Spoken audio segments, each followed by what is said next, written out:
As Americans struggle to recover from the last financial crisis, Washington is moving to avert one in the future.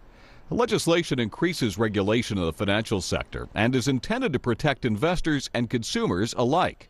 Ahead of the expected vote in the Senate, President Barack Obama this week hailed promises of support coming from a trio of Republicans. What members of both parties realize is that we can't allow a financial crisis like this one that we just went through to happen again. This reform will prevent that from happening.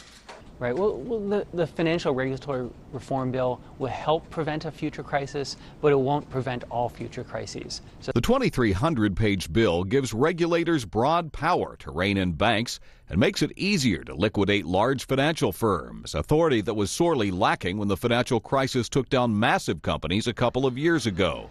That's when Bear Stearns, Lehman Brothers, and AIG threatened the entire financial system. It also provides new protections for consumers, creating a new Consumer Protection Bureau aimed at guarding against future lending abuses.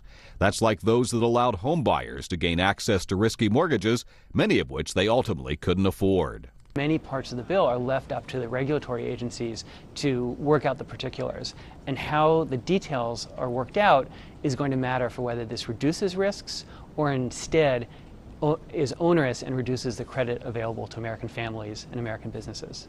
Republicans complain the measure overreaches, charging that it will make lending more expensive and increase costs for both consumers and businesses alike. There are some Republicans who, as you know, are going to support the financial regulation bill, but the vast majority of our members felt that it was not a step in the right direction, that it perpetuated too big to fail. One of the provisions added by a Senate Republican supporting the bill toughens rules on the assets that banks keep in their reserves to guard against future losses.